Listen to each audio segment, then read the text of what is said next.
नई उम्मीदें, नए सपने और एक नई शुरुआत, एक नए हफ्ते की शुरुआत हो चुकी है और हर सुबह हम आपके लिए लेकर आते हैं हमारा मॉर्निंग प्राइम टाइम शो नया सवेरा। मैं हूं आपके साथ भावना नैयर और मेरे साथ है मेरी सहयोगी संध्या शर्मा। संध्या, सुप्रभात। सुप्रभात भावना, सुप्रभात हमारे सभी दर्शकों को। और आज नया सवेरा में हम बात करेंगे नए भारत की, आत्मनिर्भर भारत की, साथ ही साथ अखबारों में कौन कौन सी खबरें प्रमुखता के साथ प्रकाशित है आपको दिखाएंगे प्रेस रिपोर्ट्स में, आपको बताएंगे आर्थिक विकास की झलक और खेल जगत में क्या कुछ है खास, वो आपको जानना बेहद जरूरी है। आपकी सेहत कैसे फिट रह सकती है वो भी इस कार्यक्रम के माध्यम से हम आपको बताएंगे। साथ ही साथ जिस खबर पर आज नजर रहेगी वो है हमारे देश की बेटियों पर। जी हाँ, जय हो। आज हमारे देश की बेटियों ने परचम फहरा दिया है।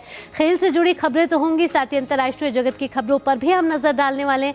चलिए शुरुआत कर लेते हैं इस पावर पैक शो की इस वक्त की अहम सुर्खियों के साथ।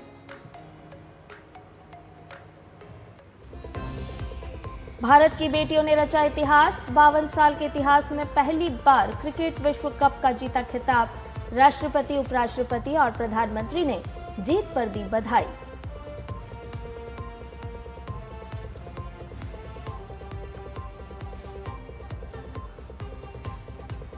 प्रधानमंत्री नरेंद्र मोदी आज नई दिल्ली में emerging science and technology innovation conclave का करेंगे उद्घाटन। 1 लाख करोड़ रुपए के research, development and innovation scheme fund की करेंगे शुरुआत।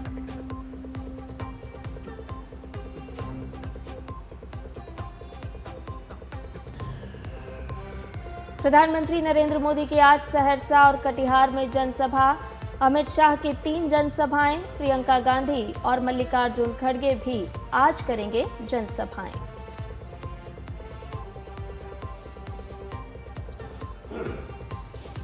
जोधपुर में बड़ा सड़क हादसा, ट्रेलर और बस की टक्कर में 15 लोगों की मौत। प्रधानमंत्री मोदी ने जताया दुख। 2 लाख की अनुग्रह राशि का किया ऐलान।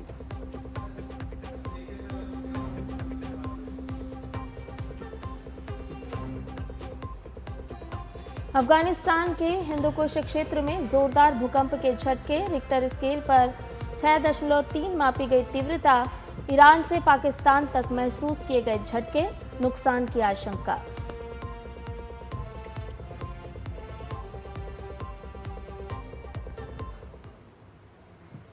और नया सवेरा की शुरुआत भारत की बेटियों के साथ कर लेते हैं जिन्होंने इतिहास रच दिया है। पहली बार क्रिकेट विश्व कप जीतकर इतिहास रच दिया है। भारतीय महिला क्रिकेट टीम ने 52 साल के इतिहास में पहली बार विश्व कप जीतने का कारनामा कर दिखाया है। इससे पहले भारतीय टीम 2 बार फाइनल में पहुंची थी लेकिन खिताब जीतने से चूक गई थी। शेफाली वर्मा 87 रन 2 विकेट और दीप्ति शर्मा 58 रन 5 विकेट के हरफनमौला प्रदर्शन के दम पर भारतीय टीम ने फाइनल मुकाबले में दक्षिण अफ्रीका को 52 रनों से हराकर एक दिवसीय महिला विश्व कप का खिताब अपने नाम किया। इस तरह 25 साल के बाद महिला क्रिकेट विश्व कप को नया चैंपियन मिल गया है। भारत से मिले 299 रन के लक्ष्य का पीछा करने उतरी दक्षिण अफ्रीका की टीम लॉरा के शतक के बावजूद फाइनल मुकाबले में हार गई। अफ्रीकी टीम ने 45 ओवर और 3 गेंदों में 246 रन पर ढेर हो गई। दक्षिण अफ्रीका की ओर से कप्तान लॉरा ने सबसे ज्यादा 101 रन बनाए। शेफाली वर्मा को प्लेयर ऑफ द मैच चुना गया। वहीं पूरी प्रतियोगिता में बल्ले और गेंद का शानदार प्रदर्शन करने वाली दीप्ति शर्मा को प्लेयर ऑफ द टूर्नामेंट चुना गया। राष्ट्रपति द्रौपदी मुर्मू ने आईसीसी महिला क्रिकेट विश्व कप 2025 में शानदार जीत के लिए भारतीय महिला टीम को बधाई दी है। एक संदेश में राष्ट्रपति ने लिखा, भारतीय महिला क्रिकेट टीम की सभी सदस्यों को आईसीसी महिला क्रिकेट विश्व कप 2025 जीतने पर हार्दिक बधाई। उन्होंने पहली बार जीत हासिल करके इतिहास रच दिया है। वो अच्छा खेल रही हैं और उन्हें अपनी प्रतिभा और प्रदर्शन के अनुरूप परिणाम मिला है। ये निर्णायक क्षण महिला क्रिकेट को और भी ऊंचाइयों पर ले जाएगा। भारत को गौरवान्वित करने के लिए मैं लड़कियों की प्रशंसा करती हूँ।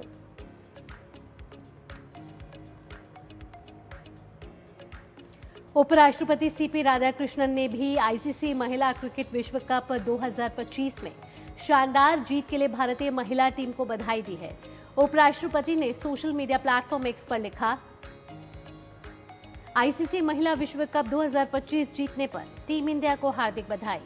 ये एक ऐतिहासिक उपलब्धि और देश के लिए गौरव का क्षण है जब हमारी क्रिकेटरों ने हरमनप्रीत कौर के प्रेरणादायक नेतृत्व में अपना पहला विश्व कप खिताब जीता। शेफाली वर्मा और दीप्ति शर्मा के बल्ले और गेंद दोनों से शानदार प्रदर्शन ने भारत को यह यादगार जीत दिलाई। हमारी महिला टीम की दृढ़ता, कौशल और अदम्य जज्बे ने लाखों लोगों को प्रेरित किया है और देश को अपार गौरव भी दिलाया है।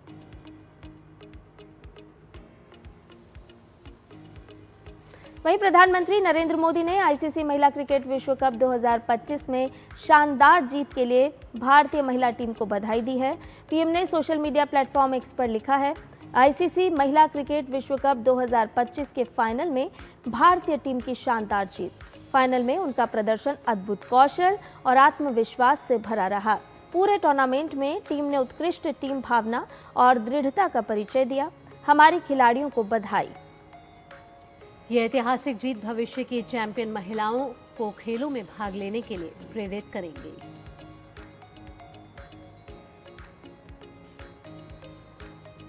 और इसके साथ ही भारतीय महिला क्रिकेट टीम की जीत के बाद पूरे देश में उत्सव का माहौल देखने को मिला। कई स्थानों पर लोगों ने पटाखे फोड़े और झंडे लहराकर टीम इंडिया की इस ऐतिहासिक सफलता पर अपनी अपार खुशी और गर्व व्यक्त किया है।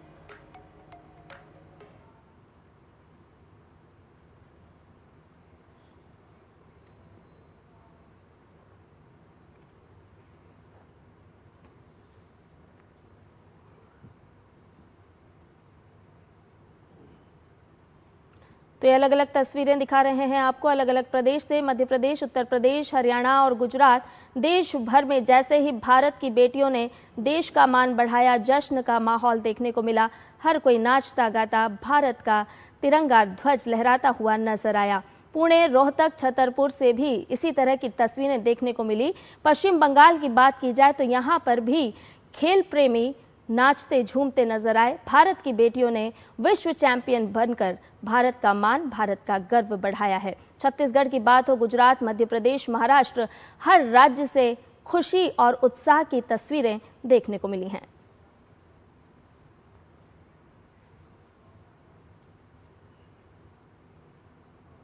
बहुत ज्यादा एंजॉय कर रहे हैं और ये तो हमेशा से हम सोचते थे कि इंडिया एक बार वर्ल्ड चैंपियन हो और लेडीज क्रिकेट में हो, तो वो हुआ। आज तो बहुत खुश है हम। मुझे बहुत अच्छा लग रहा है, एकदम दिल से। रीचा के लिए दुआ था कि रीचा आज अच्छा खेलेगी।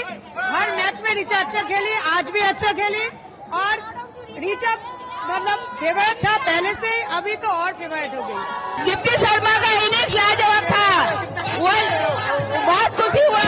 इंडिया का वो लड़की जिंदाबाद। सिलीगुड़ी में से इतना अच्छा प्लेयर, इतना अच्छा मार्क्स किया है, बहुत अच्छा लग रहा है। इंडिया जीते और भी बहुत अच्छा लग रहा है।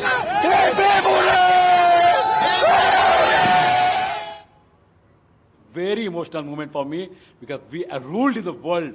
We are the king of the world cricket. We are the बादशाह of the world cricket. खुशी का माहौल है। हमारी महिला टीम ने आज वो कर दिखाया है कि वर्ल्ड कप इंडिया जीत गया है।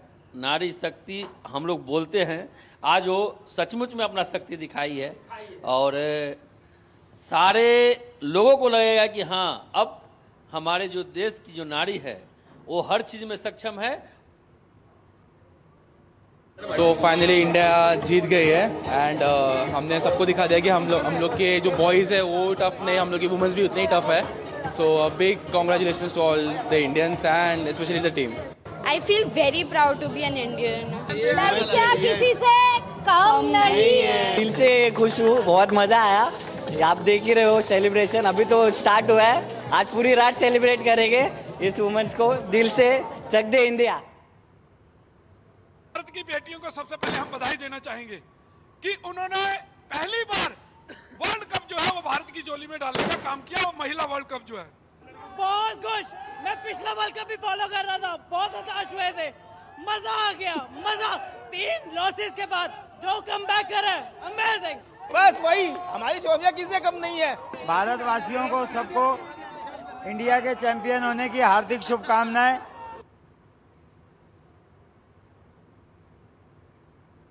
तो देश भर में इस समय जश्न का माहौल है। ये तस्वीरें आप देख रहे हैं, ये तस्वीरें ऐतिहासिक भी हैं और भावुक करने वाली भी हैं, क्योंकि यहाँ नारी शक्ति का बेहतरीन प्रदर्शन तो देखने को मिला है, लेकिन जो बरसों पुराना सपना था ना, वो भी कहीं ना कहीं साकार हो गया है।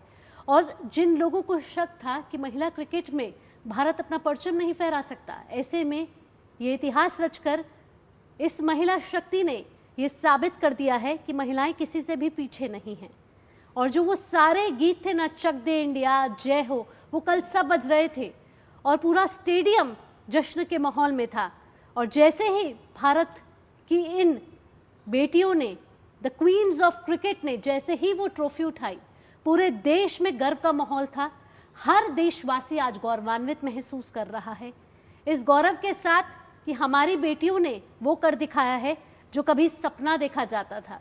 पहली बार विश्व कप महिला क्रिकेट टीम में हमारे हाथ आया है। संवाददाता सुचित्रा हमारे साथ जुड़ गई हैं ज़्यादा जानकारी के साथ। सीधा रुख करेंगे सुचित्रा का।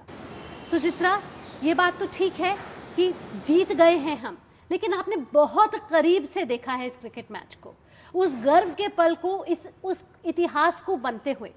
वो इतिहास तो बन गया है, लेकिन कई फर्स्ट भी इसके साथ जुड़ गए हैं। वो फर्स्ट क्या क्या जुड़े हैं इस जीत के साथ? जी बिल्कुल भावना, वाकई एक बेहद भावुक पल था जब भारतीय टीम ने विश्व कप जीता और वहाँ पर कई जो पूर्व खिलाड़ी हैं वो भी कमेंटेटर के रोल में, एक्सपर्ट के रोल में इस मैच से जुड़ी हुई थी। हमने देखा कि किस तरह से मैच जीतने के बाद वो भी मैदान में गई और जो नई पीढ़ी की खिलाड़ी हैं और पुरानी पीढ़ी की खिलाड़ी, वो जहाँ तक पहुँची थी, झूलन गोस्वामी, मिथाली राज भी उनमें थी। 2005 में जब भारतीय टीम फाइनल में हारी थी, वो उस टीम का हिस्सा थी, तो वो जानती हैं कि इस खिताब के मायने क्या है। और कल वो जो दृश्य थे कि वो जब खिलाड़ी गले मिल रही थी, रो रही थी, तो वो काफ़ी भावुक दृश्य थे। और ये दिखाता है कि ये सिर्फ इन 11 लड़कियों की जीत नहीं है, ये इस देश की सभी लड़कियों की जीत है कहीं ना कहीं। और हम कहें कि काफ़ी एक लंबा इंतज़ार किया है भारतीय महिला क्रिकेट ने इस खिताब के लिए, क्योंकि हम जानते हैं कि चाहे आप कितना ही अच्छा करते रहें विश्व स्तर पर, लेकिन अगर आप क्वार्टर फाइनल, सेमीफाइनल, फाइनल में पहुंचकर हारते रहते हैं तो हमेशा लगता रहता है कि कुछ कमी है इस टीम में। लेकिन अब जब टीम विश्व चैंपियन बन गई है तो ये साबित कर दिया है इन लड़कियों ने कि जो भारतीय टीम है वो विश्व चैंपियन है, दुनिया में सबसे अच्छी है, दुनिया में उनका दबदबा है। तो ये जो दबदबा इतने समय से बनाने की कोशिश कर रही थी भारतीय टीम, आज आखिरकार वो देखने को मिला है। और कल की मैं अगर बात करूं तो आप जानते हैं कि बारिश के कारण ये जो मैच है 2 घंटे की देरी से शुरू हुआ था। कई जो फैंस हैं भीग भी गए थे और ये मैच जितने बजे ख़त्म होना चाहिए था उससे काफ़ी देर में ख़त्म हुआ, रात के 12 बजे ख़त्म हुआ। लेकिन उसके बाद भी आप यकीन नहीं करेंगे कि स्टैंड में से कोई भी प्रशंसक जो है वो हिल नहीं रहा था, कि काफ़ी लेट हो चुका था। बाद में हमने देखा कि प्रशंसकों को अपने घर भी जाना था, सब तो आसपास नहीं रहते होंगे, काफ़ी दूर भी जाना था। लेकिन कल का जो वो दिन था, कल का जो वो मोमेंट था, पूरी तरह से टीम के लिए, अपने खिलाड़ियों के लिए फैंस ने समर्पित किया। जश्न का दौर काफ़ी लंबे समय तक चला। और मैं ये भी बता दूं कि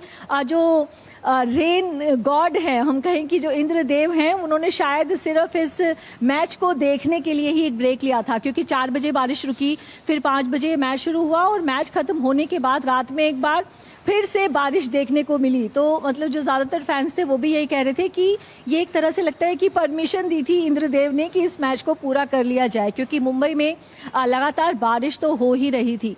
और ये जो खिताब है, इसके मायने की क्या ही बात की जाए। जो टीम 2 बार सेमीफाइनल में हार चुकी हो, 2 बार फाइनल में हार चुकी हो, T20 वर्ल्ड कप फाइनल में भी हार चुकी हो, तो उसको पता है कि क्या मायने होते हैं इस टीम के।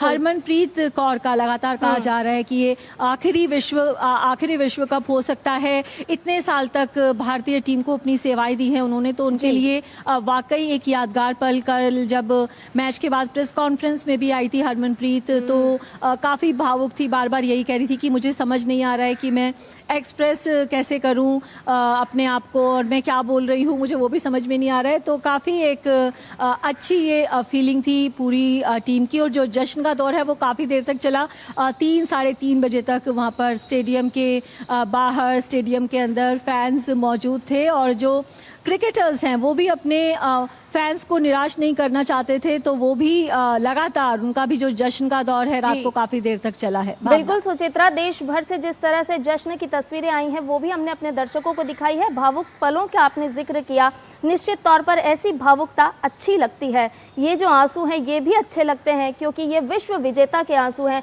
और इसके साथ साथ जो नई युवा पीढ़ी है वो इस खेल के क्षेत्र में आगे बढ़ना चाहती है, तो भारतीय महिला टीम ने कहीं ना कहीं उनके लिए प्रेरणा भी उत्पन्न की है। हाँ जी बिल्कुल, कल हमने देखा कि कई जो फैमिलीज़ हैं, क्योंकि संडे था तो कई फैमिलीज़ इस मैच को देखने के लिए आई थी और हमें कई ऐसे कपल मिले जिनकी की छोटी बच्चियां थी, छोटी 2 बच्चियां थी या 1 बच्ची थी, तो सबने यही कहा कि हम अपनी बेटी को आज ये मैच दिखाने के लिए लेकर आए थे और हमारा ये मन कर रहा है, हम ये चाहते हैं कि हमारी बेटी भी एक दिन ऐसे ही आगे चलकर क्रिकेट खेले और देश के लिए मैच जीते। तो इसी तरह से एक नई हम कह सकते हैं कि जोत जलती है, क्योंकि 1983 का जो विश्व कप है, सचिन तेंदुलकर ने कई बार कहा है कि उन्होंने जब वो बच्चे थे तो उन्होंने देखा था भारत को वो विश्व कप जीतते हुए और उन्होंने अपने हाथ में बल्ला पकड़ लिया था, उन्होंने एक क्रिकेटर बनने की ठान ली थी। तो अब यही उम्मीद है कि बहुत सारी छोटी बच्चियां जिन्होंने स्टेडियम में आकर या अपने घर में टीवी पर इस मैच को देखा होगा, वो भी यही कोशिश करेंगी कि हम भी एक दिन हम भी क्रिकेटर बने और हम भी बड़े होकर इसी तरह अपने देश को विश्व चैंपियन बनाए। और बहुत ज़रूरत होती है प्रेरणा के ऐसे स्रोतों की, क्योंकि हमें हमेशा हीरो चाहिए होते हैं। किसी भी खेल में कोई देश तभी अच्छा करता है जब हमारे सामने कुछ आदर्श स्थापित हों, हम किसी खिलाड़ी को देखकर ये चाहें। लेकिन सुचित्रा, अगर कंपैरिजन की बात की जाए, 1983 में जब पहली बार हमने विश्व कप जीता था, वैसे ही कल का कुछ नज़ारा था। महिला टीम ने 2025 में पहली बार आईसीसी विमेन विश्व कप जीता है, शीर्ष पर आ चुकी है दुनिया के। ऐसे में इससे देश में महिला क्रिकेट को कैसे और बढ़ावा मिलने वाला है और साथ ही साथ आने वाली पीढ़ियां जो हैं वो हमेशा इसको याद रखेंगी, इस गौरवान्वित क्षण को। जी बिल्कुल भावना, महिला क्रिकेट में अगर हम देखें तो पिछले समय में काफ़ी हमें बदलाव देखने को मिले हैं। बीसीसीआई जो कुछ नए रूल्स लेकर आई थी कि लड़कियों को भी लड़कों के ही बराबर मैच फी जो देने का उन्होंने एक पहल की थी, नया जो प्रयास किया था उसकी काफ़ी तारीफ की गई थी। जिस तरह से इंडियन प्रीमियर लीग होती है इसी तरह से वो विमेंस प्रीमियर लीग भी लेकर आए, जिससे कि देश के छोटे छोटे जो शहरों की, छोटे छोटे गाँव कस्बों की जो लड़कियाँ थी उन्हें अपने जो क्रिकेट की क्षमता है, क्रिकेट का जो कौशल है उसे दिखाने का मौका मिला। लेकिन अब भी एक लंबा रास्ता तय करना बाकी है। हम कहें कि मैच फीस दोनों की बराबर हो गई है, लेकिन जितने मैच भारतीय पुरुष क्रिकेट टीम खेलती है एक साल में, भारतीय महिला क्रिकेट टीम उसके मुकाबले बहुत कम मैच खेलती है।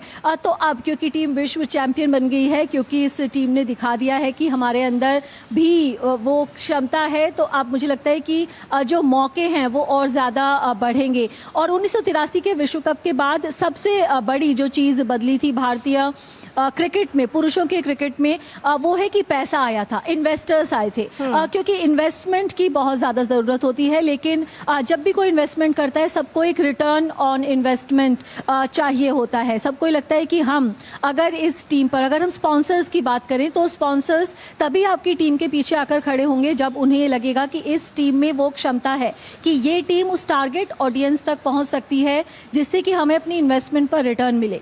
तो अब इस टीम ने वो ज़रूर दिखा दिया है कि इस टीम में एक क्षमता है और इस टीम पर जो भी स्पॉन्सर्स हैं, जो भी इन्वेस्टर्स हैं, वो इन्वेस्ट कर सकते हैं क्योंकि उनको उसका पूरा रिटर्न मिलेगा। साथ ही साथ जो कठोर तपस्या है और कठिन परिश्रम का ये नतीजा है कि आज हम दुनिया के शीर्ष पर आ गए हैं। अगर महिला क्रिकेट की बात की जाए, जो कभी सपना देखा करते थे, जो लगता था कि वो सपना कभी पूरा नहीं हो सकता, लेकिन आज 2025 में ये सपना पूरा हो गया है। और सुचित्रा, बीसीसीआई ने भी महिला टीम के लिए अब 51 करोड़ रुपए के इनाम की राशि घोषित कर दी है। एक ये विश्वास जताता है इन्वेस्टमेंट यहाँ से आएगी और कई नए रास्ते, जो चुनौतियाँ अभी भी पार पानी है, वो आगे ज़रूर पार पाते हुए नजर आएंगे। फिलहाल सुचित्रा, तमाम जानकारियों के साथ आपका बहुत बहुत धन्यवाद। और इसके साथ ही नया सवेरा में फिलहाल एक छोटे से ब्रेक के लिए रुक रहे हैं, जल्द हाजिर होंगे। मैं हूं देश का दिल, देश की धड़कन, गौरवशाली परंपरा, समृद्ध संस्कृति, अप्रतिम प्राकृतिक संपदा को सहेजे हुए स्थापना की 70वीं सीढ़ी पर सशक्त सक्षम नेतृत्व के साथ डॉक्टर मोहन यादव का अभ्युदय मध्य प्रदेश, अतुल्य मध्य प्रदेश।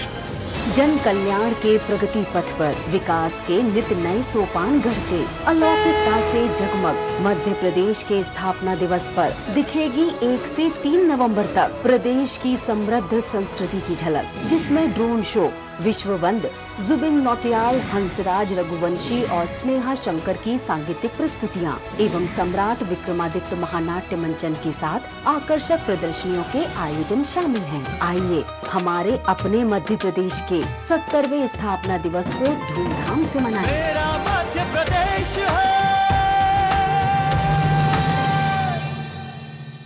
सुनो, एक अच्छी इंश्योरेंस पॉलिसी एआई से पूछते हैं। एक ऐसी पॉलिसी जिसमें प्रीमियम पेमेंट हो लिमिटेड पर इनकम आती रहे लाइफ टाइम। LIC का जीवन उत्सव। एक ऐसी पॉलिसी जो दे होल लाइफ इंश्योरेंस कवर भी। LIC का जीवन उत्सव। वाओ, चलो तो LIC की जीवन उत्सव पॉलिसी ही लेते हैं। मैं भी तुमसे यही कह रही थी, LIC का जीवन उत्सव। लाइफ टाइम सेलिब्रेशन मनाइए LIC के जीवन उत्सव के साथ, फ्यूचर सेट है। मेरी पसंद, मेरी पसंद, मेरी पसंद, मेरी पसंद, हमारी पसंद, हम सबकी पसंद। मजबूत देश का मजबूत सरिया हो गया स्टील।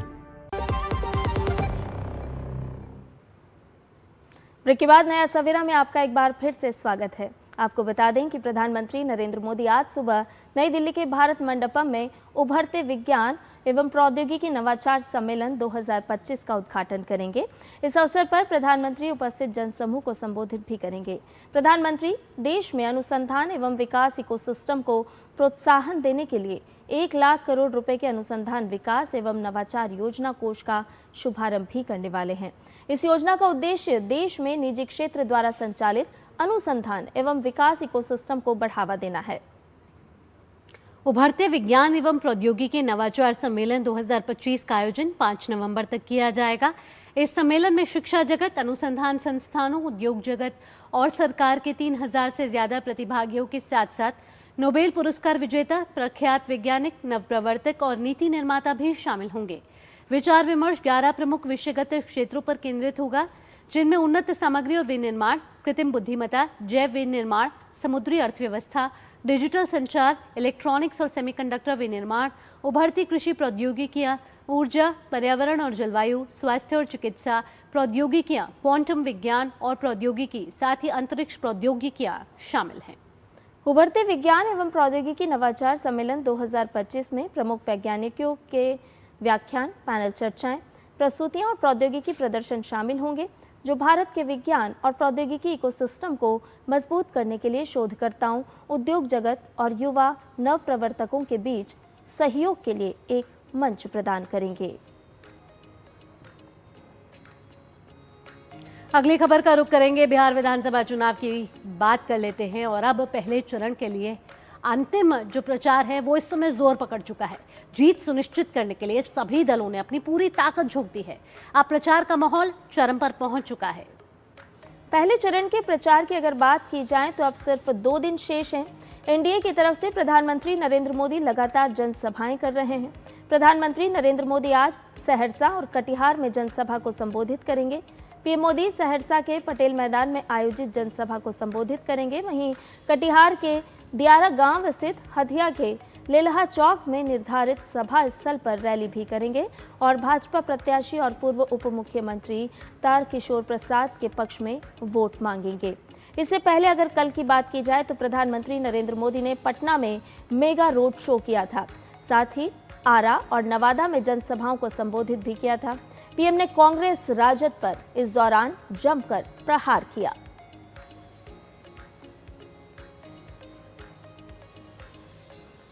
तो पहले चरण के प्रचार के लिए शेष 2 दिन बाकी हैं। 6 नवंबर को होने वाला है बिहार विधानसभा चुनाव 2025 के पहले चरण का मतदान और उसके बाद 11 नवंबर को होगा दूसरे चरण का मतदान और 14 नवंबर को इसके नतीजे घोषित किए जाएंगे। पहले चरण के चुनाव के लिए अब जो प्रचार है वो इस समय चरम पर है। सभी राजनीतिक पार्टियां और जो दल हैं वो पूरी जोर आजमाइश कर रहे हैं कि उनके पक्ष में इस समय जनता से वोट मांगे जाए और इसी के लिए तमाम जनसभाएं और रैलियां की जा रही हैं और तमाम राजनीतिक पार्टियों की कोशिश यही है कि जनता को अपने पक्ष में करके मतदान उनके पक्ष में हो और फिर जीत जनादेश के जरिए उनके दल की हो। ऐसे में प्रधानमंत्री नरेंद्र मोदी की भी आज रैलियां हैं और रैलियां हैं सहरसा और कटिहार में। इसके साथ साथ महागठबंधन की भी बात की जाए तो वहां से भी पूरी जोर आजमाइश की जा रही है कि कोई कोर कसर ना रह जाए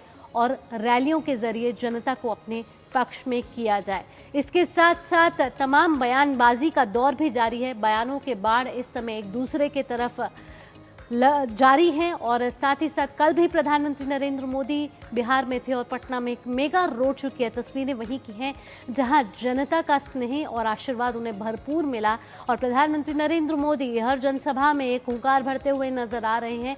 अब ये देखना होगा कि ये जो कड़ा मुकाबला महागठबंधन और एनडीए के बीच इस बार दिख रहा है उसमें जीत जनादेश की तरफ से किसकी होती है। बिल्कुल, सभी राजनीतिक दलों के तर्कश में जितने भी तीर हैं, क्योंकि पहले चरण का जो मतदान है वो नज़दीक है, तो हर कोई अपने अपने दावे, अपने अपने वादे के साथ मतदाताओं को रिझाने की कोशिश कर रहा है। कल प्रधानमंत्री नरेंद्र मोदी का जो मेगा रोड शो हमने देखा उसमें साफ तौर पर देखने को मिला कि बिहार की जनता किस तरह से प्रधानमंत्री नरेंद्र मोदी का अभिवादन कर रही थी। और हम भी जानते हैं कि जब भी प्रधानमंत्री नरेंद्र मोदी इस तरह से चुनावी रैली या जनसभाएं करते हैं तो किस तरह से वो एक विकास की बानगी पेश करते हैं, ये कल जनसभाओं में देखने को मिला। आज भी प्रधानमंत्री नरेंद्र मोदी बिहार में होंगे और कटिहार और सहरसा में जनसभा को वो संबोधित करने वाले हैं। लगातार हम देख रहे हैं कि एनडीए हो या महागठबंधन, दोनों ही प्रमुख दलों की तरफ से जनता को रिझाने के प्रयास किए जा रहे हैं। कैसे ऊंट किस करवट बैठेगा, हालांकि ये तो 14 नवंबर को पता चलेगा, लेकिन अपने अपने दावे हैं, अपने अपने वादे हैं और अपने अपने घोषणा पत्र भी हैं, तो कहीं संकल्प पत्र भी हैं जिनके माध्यम से प्रत्याशी उम्मीदवार जनता के बीच पहुंच रहे हैं। और बिहार से इस समय हमारे संवाददाता ग्राउंड जीरो से हमारे साथ मौजूद है। सहरसा से निशांत राय जुड़ गए हैं, कटिहार से अमरेंद्र गुप्ता जुड़ गए हैं। सहरसा का सबसे पहले रुख करेंगे। निशांत, आप सहरसा में हैं, प्रधानमंत्री नरेंद्र मोदी आज आने वाले। सहरसा सीट एक बड़ी महत्वपूर्ण सीट मानी जाती है, कभी कांग्रेस का गढ़ हुआ करता था, अब बीजेपी जो है का गढ़ बन गया है। ऐसे में जब सहरसा आज प्रधानमंत्री नरेंद्र मोदी पहुंचेंगे तो वो कौन से मुद्दे हैं जिनको प्रधानमंत्री अपनी जनसभा में संबोधित कर सकते हैं और जनता किस उम्मीद के साथ वहां बैठी है प्रधानमंत्री को सुनने के लिए?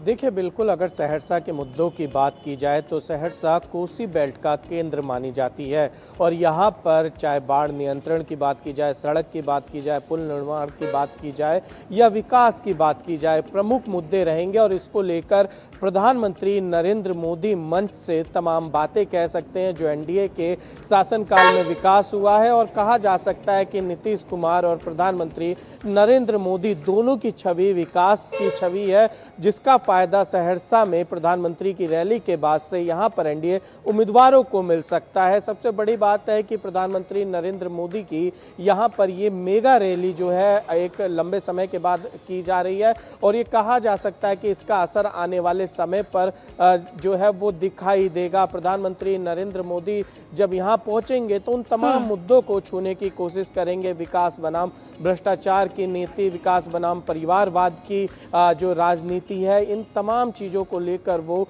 मंच से चर्चा जनता के साथ कर सकते हैं और उसका असर व्यापक रूप से होगा। और सबसे बड़ी बात है कि 2014-2019 में जिस तरीके से लोकसभा चुनाव में अगर इस पूरे कोसी बेल्ट की बात करें तो यहाँ पर जो है बीजेपी एनडीए ने एक बड़ी बढ़त हासिल की थी। हालांकि विधानसभा चुनाव में परिस्थितियां बहुत अच्छी नहीं रही थी कोसी बेल्ट में एनडीए के लिए, लेकिन इस बार एनडीए पूरी तरीके से जोर आजमाइश कर कर रहा है और उम्मीद की जा सकती है कि प्रधानमंत्री नरेंद्र मोदी की रैली के बाद इसका असर ग्राउंड जीरो पर दिखाई दे। खासकर अगर सहरसा की बात करें तो यहाँ ओबीसी वर्ग के मतदाताओं की एक बड़ी संख्या है, मुस्लिम मतदाता और यादव जो कि आरजेडी के परंपरागत वोटर माने जाते हैं उनकी बड़ी संख्या है। तो पूरी कोशिश ये रहेगी जो महिला वोटर्स हैं वो हमेशा से एनडीए को पसंद करती आई है और जब प्रधानमंत्री नरेंद्र मोदी मंच से लगातार हमने देखा है कि बिहार चुनाव में महिला उत्थान की बात करते रहे हैं और जिस तरीके से नारी वंदन अधिनियम आया हो या नारी सशक्तिकरण के लिए केंद्र सरकार की योजना हो या बिहार सरकार की योजना हो, उनको जो जब ग्राउंड पर लेकर जाते हैं और प्रधानमंत्री जैसा जब वक्ता बोलता है तो उसका असर जो है बहुत व्यापक तौर पर दिखाई बिल्कुल और यही वो असर होगा जो मतदाताओं पर प्रभाव डालेगा, मतदान के दौरान प्रभावित भी करेगा। कटिहार से हमारे सहयोगी संवाददाता अमरेंद्र गुप्ता भी हमारे साथ जुड़े हुए हैं। अमरेंद्र, जिस तरह से हम लगातार देख रहे हैं कि बिहार विधानसभा चुनाव अपने चरम पर है, तो प्रचार प्रसार हो रहा है लगातार वहां पर, लेकिन हम देख रहे हैं कि परिवारवाद, परिवार विवाद और लगातार भ्रष्टाचार मंच के माध्यम से उजागर किया जा रहा है। हम देख रहे हैं कि एनडीए की तरफ से भव्य रोड शो भी हो रहे हैं, जनसभाएं भी हो रही हैं। ऐसे में मतदाताओं की अगर हम बात करें तो वो कौन कौन से केंद्र में मुद्दे होंगे, क्योंकि एक तरह से देखा जाए तो भ्रष्टाचार वर्सेस विकास की ये लड़ाई सामने आती नजर आ रही है। संध्या, देखिए बिहार की 243 सीटों पर जो चुनाव प्रचार है वो लगातार अपने चरम पर है और मैं सबसे पहले जो आपने मुद्दे बताए उसमें बता दूं कि जो बिहार में जो निर्वाचन आयोग के अनुसार जो वोटरों की संख्या है वो 7,43,55,976 वोटर्स हैं इस बार। और जो सबसे बड़ा टर्निंग पॉइंट है जिसकी चर्चा निशान कर रहे थे महिला वोटर की जो संख्या वर्तमान में है वो 3,49,00,000 यानी कि 3,49,00,000 महिला वोटर और जो 18 से 19 साल के यूथ वोटर हैं उनकी संख्या 14 लाख है। और जिस बेल्ट पे मैं आता हूं, कोसी, सीमांचल और पूर्व जो बिहार है उसकी जो 13 जिले हैं उसकी 62 सीटों में से एक अहम सीट कटिहार मानी जाती है। भारतीय जनता पार्टी का यहाँ बड़ा दबदबा माना जाता रहा है और यहाँ से 4 बार के जो विधायक हैं तारकिशोर लगातार 4 बार से विधायक हैं, बिहार सरकार के मंत्री रहे हैं और इससे पहले सरकार में डेप्यूटी सीएम रहे हैं। तो एक बड़ा बदलाव है। उन्होंने पिछले चुनाव में जो आरजेडी प्रत्याशी हैं उसको बड़ी हार दी थी जिसमें 82,669 वोटों से यानी कि 50% से ज्यादा वोट उनके पास थे। और जो परिवर्तन है जो यहाँ के लोग बताते हैं कि जो लगातार जो परिवर्तन हुआ कटिहार चूंकि बिहार का सबसे बड़ा 10वां शहर है और 3 बॉर्डर शेयर करता है, बंगाल का बॉर्डर यहाँ से लगता है, झारखंड का बॉर्डर लगता है, तो कनेक्टिविटी को लेकर जो दिक्कतें थी इन पिछले सालों में दूर की गई हैं और लगातार जो है जो कटिहार और जो सीमांचल और कोसी का इलाका है विकास की ओर बढ़ रहा है। और देखिए इस बार का जो कटिहार का गणित है, एक और इंपॉर्टेंट बात बता दूं, जो कटिहार में तारकिशोर यादव भारतीय जनता पार्टी के प्रत्याशी हैं, 4 बार के विधायक है, 5वीं बार वो चुनाव मैदान में डेप्यूटी सीएम रहे हैं, मंत्री रहे हैं और विकास के लिए जाने जाते हैं। वहीं जो उनके प्रत्याशी है महागठबंधन से एक अजीब स्थिति है कि भारतीय जनता पार्टी के एमएलसी के बेटे हैं, भारतीय जनता पार्टी के मेयर के बेटे हैं और महागठबंधन से लड़ रहे हैं। और एक और अहम भावना मैं कोट करना चाहूंगा। देखिए अभी तक महागठबंधन की जो सिर फटौल है वो बहुत साफ दिखाई दे रही है, यानी कि जो 12 सीटों पर है महागठबंधन अभी भी बिहार में आपस में टकराव कर रहा है, जिसमें RJD versus Congress versus VIP, ये तीनों लोग आपस में लड़ रहे हैं। तो अभी भी तो अमरेंद्र देखना होगा कि किसका गणित इस बार काम करता है। क्या जनता अनुभवी उम्मीदवारों जो कई बार से जीतते आ रहे हैं उन पर विश्वास करती है या कोई नया चेहरा इस बार जनता चाहती है कि उनके क्षेत्र में आए और विधायक बने? तमाम जानकारियों के साथ निशांत और अमरेंद्र, आपका धन्यवाद। और वही भाजपा के स्टार प्रचारक और गृह मंत्री अमित शाह आज बिहार में 3 चुनावी जनसभाओं को संबोधित करेंगे।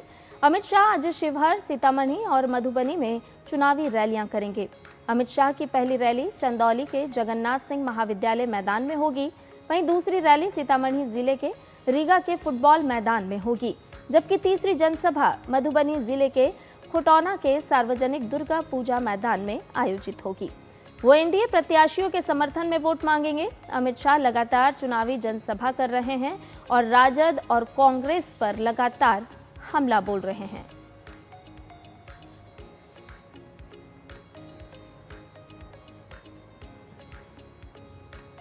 महागठबंधन की पहले चरण में क्या तैयारियां हैं वो भी आपको बता देते हैं। कांग्रेस नेता प्रियंका गांधी वाड्रा आज बिहार में 2 जनसभाओं को संबोधित करने के साथ ही रोड शो भी करेंगी। प्रियंका गांधी वाड्रा पहले मधेपुरा के सोनपरसा विधानसभा में कांग्रेस प्रत्याशी सरिता पासवान के समर्थन में जनसभा करेंगी।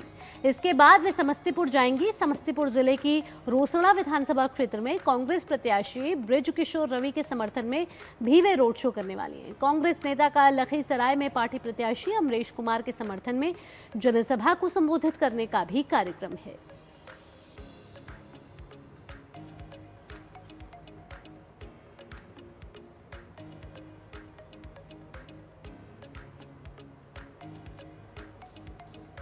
और इसके साथ साथ कांग्रेस अध्यक्ष मल्लिकार्जुन खड़गे आज वैशाली के राजापाकर में जनसभा को संबोधित करेंगे। इसके साथ ही वो पटना में एक प्रेस कॉन्फ्रेंस भी करेंगे।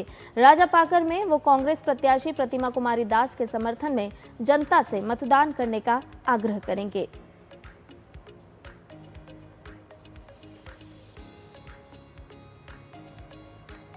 पटना से इस समय हमारे संवाददाता मधुरेश नारायण जुड़ गए हैं। मधुरेश, हम ये तो देख रहे हैं कि एनडीए की रैली इस समय चरम पर है, लेकिन महागठबंधन की बात की जाए तो अभी भी कहीं ना कहीं सिरमुटफ्फल का दौर यहाँ पर अभी भी जारी है। कई फ्रेंडली फाइट्स कही जा रही है, लेकिन अगर चुनावी प्रचार की बात की जाए तो कितने स्टार प्रचारक इस समय चुनावी मैदान में उतर चुके हैं और उतर रहे हैं?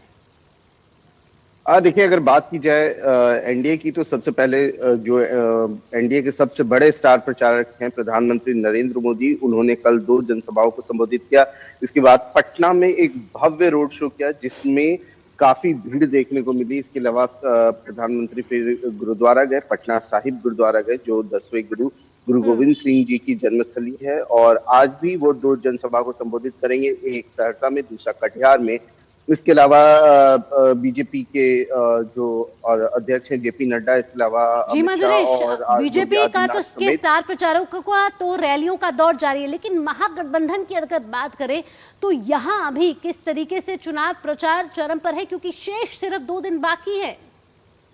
हाँ बिल्कुल, मैं वही बता रहा था कि और दूसरी तरफ अगर बात की जाए महागठबंधन की, तो महागठबंधन में तेजस्वी यादव ने जो शुरू से कमान संभाल रखी है, वो पहले तो अकेले दिख रहे थे, हालांकि बाद में कल राहुल गांधी भी शामिल हुए इस प्रचार में, और आज प्रियंका गांधी भी प्रचार में शामिल होने वाली हैं। और इसके अलावा अखिलेश प्रसाद यादव समेत जो भी एनडीए के जो प्रमुख चेहरे हैं वो लगातार बिहार में रैलियां और दौरे कर रहे हैं। हालांकि जो बड़ी बात है वो ये कि जो इंटेंसिटी, जो जितनी जरूरत उनके चुनाव प्रचार की है उसमें जरा कमी दिख रही है, उसमें थोड़ी सी ढिलाई दिख रही है, क्योंकि ये जो उनके अपने कैंडिडेट है उनका ये कहना है कि जिस तरीके से एनडीए के लिए एग्रेसिव प्रचार हो रहा है, इस तरीके से महागठबंधन के लिए एग्रेसिव प्रचार नहीं हो पा रहा है, जिसमें थोड़ी सी कमी फिलहाल दिख रही है। जी मधुरेश, इसके साथ ये भी बताइए कि जीत के लिए सभी उम्मीदवार अपने अपने गणित बैठाते हुए नजर आ रहे हैं, लेकिन महागठबंधन के उम्मीदवारों की अगर हम बात करें तो किस तरह से, क्या भीतर घात कहीं नजर आ रही है? क्योंकि हम देख रहे हैं कि यहाँ पर सीट शेयरिंग का फॉर्मूला साफ नहीं हो पाया महागठबंधन में। उसके बाद उम्मीदवारों की अगर हम बात करें तो मैदान में तो है, लेकिन जिस तरह से आप बता रहे हैं कि उस तरह से प्रचार करते हुए नजर नहीं आ रहे हैं उम्मीदवारों के पक्ष में स्टार प्रचारक। हाँ बिल्कुल, देखिए सबसे पहले बात तो ये है कि महागठबंधन में सीट शेयरिंग का फॉर्मूला तय नहीं होने से जो सबसे बड़ी परेशानी हुई वो ये है कि लगभग अभी भी 8 से 10 सीट ऐसी है जहां पे फ्रेंडली फाइट की स्थिति बनी हुई है, यानी महागठबंधन की जो घटक दल की पार्टियां हैं वहां के 2 कैंडिडेट वहां पे मौजूद हैं। अगर हम बात करें बेगूसराय के एक सीट की, तो वहां पे 6 तारीख को मतदान होना है, लेकिन वहां पे सीपीआईएमएल के कैंडिडेट भी खड़े और राजद के कैंडिडेट भी खड़े। ऐसे में बड़ी परेशानी ये हो रही है जो स्टार प्रचारक है कि ऐसी जगहों पर स्टार प्रचारक जाने से बच रहे हैं, ऐसी जगहों पर स्टार प्रचारक अपने प्रचार महागठबंधन के जो प्रचार अभियान है उसको करने से बच रहे हैं, ताकि किसी और तरह का विवाद ना पैदा हो, किसी और तरह की जो परेशानी है वो ना पैदा हो।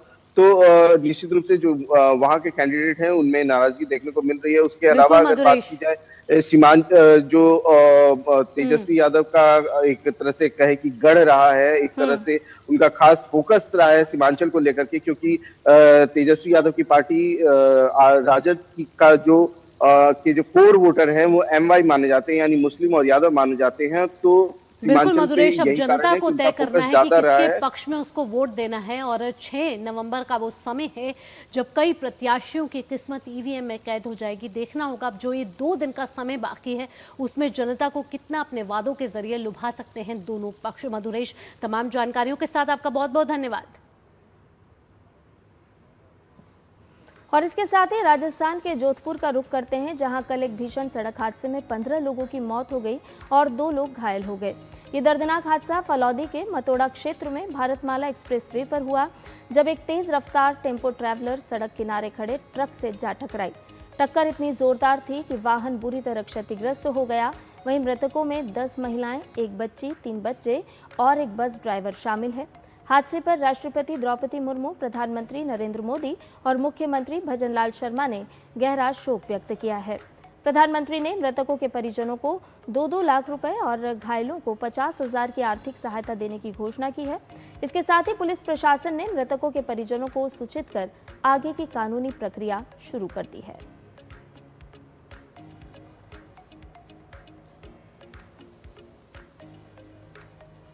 नया सवेरा में वक्त हो चला एक छोटे से ब्रेक का, लेकिन ब्रेक के बाद होगा हमारा खास सेगमेंट प्रेस रिपोर्ट। ओ हरी भैया, अरे वाह, खेतों में कौन सी फसल लगाए हो? 12 महीने कमा कर दे ऐसी फसल। क्या? मैंने नया व्यवसाय शुरू किया है। उसके लिए पैसे? इसमें किसी निवेश की जरूरत ही नहीं। अच्छा मुखिया जी। अरे मुखिया जी नमस्ते। अरे हरी, कब आ रहे हो? आप बस चलिए, मैं पहुंचता हूँ। अब मैं LIC एजेंट हूँ। LIC एजेंट बनो, अब बड़ा सोचो। हमारी वेबसाइट पर जाएं या अपनी नजदीकी LIC शाखा से संपर्क करें। जब धरती चीर कर निकलता है लोहे का पत्थर और मिलता है मोंगिया के जोश से, फिर तपता है, पिघलता है और बनता है फौलाद। अब होता है सरिया सारी खूबियों के साथ। मोंगिया स्टील, मजबूत देश का मजबूत सरिया। Work from home, high salary, बस एक क्लिक में। अरे वाह! अनजान लिंक्स पर क्लिक मत कीजिए। RBI कहता है जानकार बनिए, सतर्क रहिए। और ब्रेक के बाद नया सवेरा में आपका एक बार फिर से स्वागत है। और आइए अब आपको बता दें कि समाचार पत्रों में आज कौन कौन सी प्रमुख और महत्वपूर्ण खबरें प्रकाशित हुई हैं। पहली खबर की अगर हम बात करें तो आज के सभी प्रमुख अखबारों में भारत की बेटियों ने जो कल खेल के मैदान में मान बढ़ाया, उसको लेकर के खबरें प्रकाशित की गई हैं कि खासी उत्साह के साथ ये तस्वीरें प्रकाशित हैं। और जय हो, बेटियाँ भी विश्व चैंपियन। जी हाँ, विश्व विजेता बनकर जिस तरह से भारत की बेटियाँ उभरी है, तो आज के अखबारों में इन खबर को महत्वपूर्ण स्थान मिला है। महिला वनडे विश्व कप के फाइनल में दक्षिण अफ्रीका को 52 रनों से शिकस्त देती हुई भारत की बेटियां।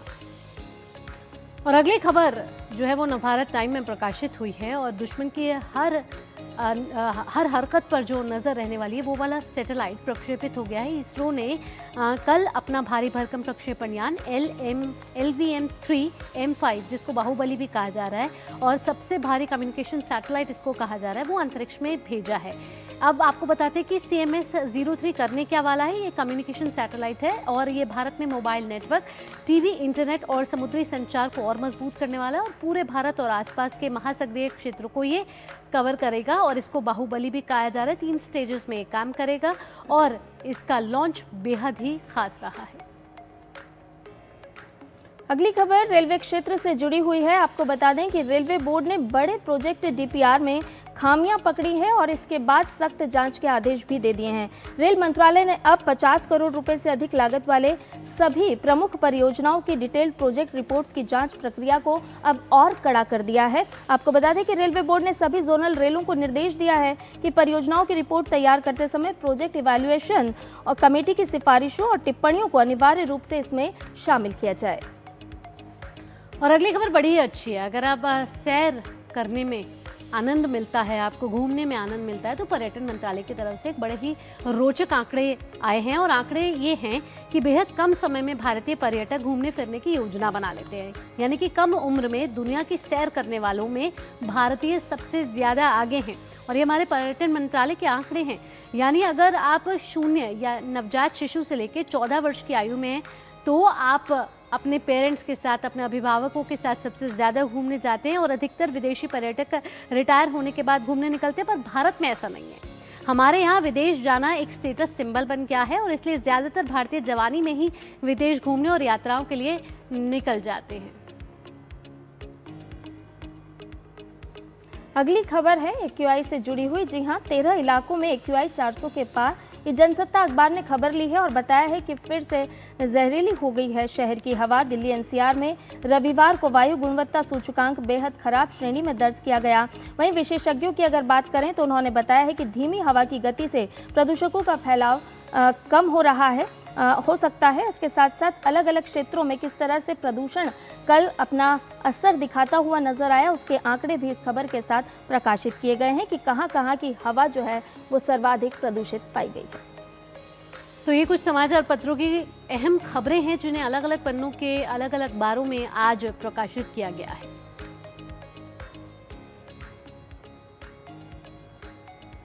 और इसके साथ ही नया सवेरा में अब समय हो चुका है साइंस वर्ल्ड में हुई रिसर्च एंड इनोवेशन से जुड़ी हुई खबरों का, यानी साइंस स्पार्क सेगमेंट का। तो आइए चलते हैं अपने सहयोगी गौरव के पास और updates science and tech world से आपको रूबरू कराते हैं।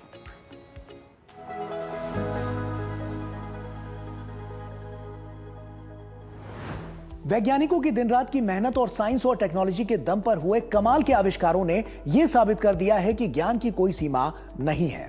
हमारी रोजमर्रा की छोटी छोटी चीजों से लेकर ब्रह्मांड के बड़े बड़े रहस्यों तक हर जगह टेक्नोलॉजी हमारा काम आसान कर रही है। तो आइए हम आपको विज्ञान की इस अद्भुत दुनिया में लेकर चलते हैं और देखते हैं कि दुनिया भर के वैज्ञानिकों ने अपनी नई नई खोजों और एक्सपेरिमेंट्स के जरिए कौन से बड़े राज खोले हैं जो हमारी दुनिया को एक दमदार नई दिशा देने वाले हैं। शुरुआत भारत से करें तो IISc के भारतीय वैज्ञानिकों ने कंप्यूटर सिमुलेशन के जरिए आखिरकार हिंद महासागर में मौजूद विशाल ग्रेविटी होल IOGL के एक रहस्य को सुलझा लिया है। जहां गुरुत्वाकर्षण पृथ्वी के वैश्विक औसत से काफी कमजोर है, इस क्षेत्र में समुद्र का स्तर सामान्य से लगभग 100 मीटर नीचे होता है। नए अध्ययन से पता चला है कि इसका कारण समुद्र तल नहीं बल्कि पृथ्वी के मेंटल यानी आवरण के अंदरूनी हिस्से में होने वाले बदलाव है। दरअसल इस मेंटल यानी आवरण में गर्म हल्के पदार्थ का ऊपर की ओर उठना होता है जो नीचे के पदार्थ के घनत्व यानी डेंसिटी को कम कर देता है। कम घनत्व का मतलब है कि कम द्रव्यमान और इसी वजह से उस खास जगह पर गुरुत्वाकर्षण कमजोर हो जाता है। इस खोज ने 1948 से चले आ रहे एक बड़े भूवैज्ञानिक रहस्य से पर्दा उठाने का काम किया है। नई दवाइयां खोजने की प्रक्रिया को AI यानी आर्टिफिशियल इंटेलिजेंस की मदद से और तेज करने का प्रयास किया जा रहा है। वैज्ञानिकों ने ड्रग रिफ्लेक्टर नामक एक डीप लर्निंग AI मॉडल बनाया है जिसे मानव कोशिकाओं के जटिल जीनोमिक डेटा पर प्रशिक्षित किया गया है। यह मॉडल अब तक की समय लेने वाली पारंपरिक स्क्रीनिंग की जरूरत को बहुत कम कर देता है।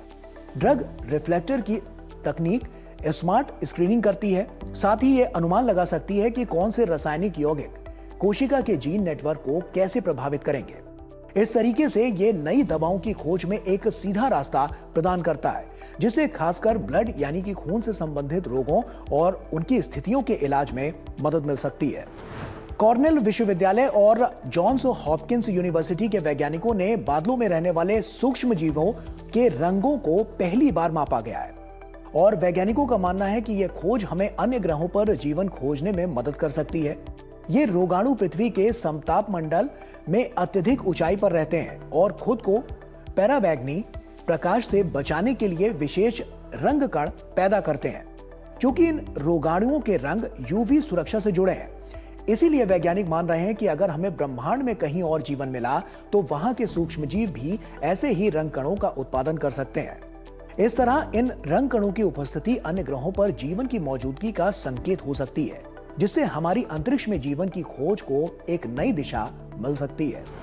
स्वीडन के उपसाला विश्वविद्यालय के वैज्ञानिकों ने एक नई तरह की कलर ई-पेपर स्क्रीन विकसित की है जो भविष्य के स्मार्टफोन और गैजेट्स में क्रांति ला सकती है। पारंपरिक LED स्क्रीन के विपरीत ये e paper tungsten oxide nano disc का उपयोग करके रंग और पिक्चर बनाती है जिससे ये बहुत कम ऊर्जा का उपयोग करते हुए भी अट्रैक्टिव हाई रेजोल्यूशन पिक्चर्स और वीडियोस दिखा सकती है। इसकी सबसे बड़ी खासियत यह है कि एक बार रंग सेट हो जाने पर उसे बनाए रखने के लिए लगातार बिजली की जरूरत नहीं होती। यह तकनीक डिस्प्ले उपकरणों के लिए कम ऊर्जा खपत वाले भविष्य की ओर इशारा करती है, जो बहुत महत्वपूर्ण मानी जा रही है।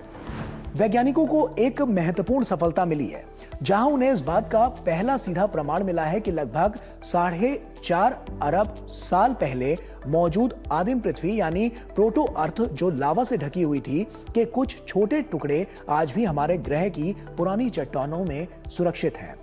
यह खोज इसलिए भी अद्भुत है क्योंकि ये टुकड़े उस भीषण टक्कर में भी नष्ट होने से बच गए जिसमें चंद्रमा का निर्माण हुआ था। इन टुकड़ों में पोटेशियम के ऐसे खास रासायनिक निशान यानी सिग्नेचर्स पाए गए हैं जो किसी अन्य चट्टान या उल्का पिंड में नहीं मिलते। ये शोध इसके इतिहास के बड़े रहस्यों को उजागर कर सकती है। तो इसी के साथ साइंस स्पार्क में फिलहाल के लिए अभी इतना ही। फिर होगी आपसे मुलाकात कुछ और इंटरेस्टिंग टॉपिक्स के साथ। तब तक के लिए दीजिए अनुमति। नमस्कार। और साइंस पार्क के बाद आइए अब अंतर्राष्ट्रीय खबरों का रुख कर लेते हैं। दुनिया भर की खास खबरों पर नजर डाल लेते हैं। अफगानिस्तान में 6.3 तीव्रता का भूकंप के कारण 7 लोगों की मौत हो गई। 150 लोगों के घायल होने की भी खबर है। गजा में अभी भी इजरायली बंधकों के अवशेष हैं, जिन्हें पाने के लिए प्रयास जारी है। इजरायल ने बताया कि अमेरिका की मध्यस्थता के बाद गजा युद्ध विराम समझौते के तहत हमास से 3 अतिरिक्त बंधकों के अवशेष प्राप्त हुए हैं। और आइए अब कारोबार जगत की खबरें जान लेते हैं हमारे खास सेगमेंट बिजनेस ब्रीफ में। आज से यूपीआई ट्रांजैक्शन में बड़े बदलाव हो रहे हैं। अब ऑथराइज्ड और डिस्प्यूटेड ट्रांजैक्शन अलग अलग सेटलमेंट साइकिल में प्रोसेस होंगे, जिससे प्रक्रिया तेज और सुरक्षित होगी। इससे ग्राहकों को जल्दी रिफंड मिलेगा और नई सेवाएं लॉन्च हो सकेंगी।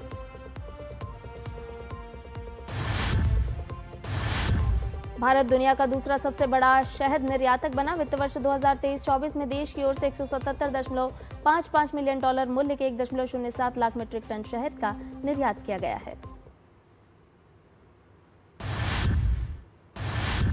और आइए अब जान लेते हैं कि आपके शहर के मौसम का क्या हाल है। ग्राफिक्स के जरिए आपको बताते हैं आपके शहर का न्यूनतम और अधिकतम तापमान।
और नया सवेरा में वक्त हो चला है आपसे विदा लेने का, लेकिन जाने से पहले हम आपको दिखा रहे हैं गुजरात के कच्छ से मनमोहक झलकियां, जहां सर्दियों के मौसम में प्रवासी पक्षियों की रंग बिरंगी उड़ान और अनेक जीव जंतुओं की चहल पहल है।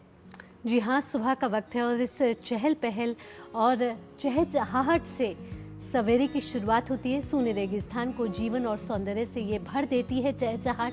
आप भी लीजिए इन खूबसूरत दृश्यों का आनंद, वॉल्यूम अप कर लीजिए और चहचहाहट सुनिए और अपने दिन की करिए शुरुआत। इसी मंगल कामना के साथ आपका दिन शुभ हो। मुझे, संध्या और नया सवेरा की पूरी टीम को दीजिए अनुमति। नमस्कार।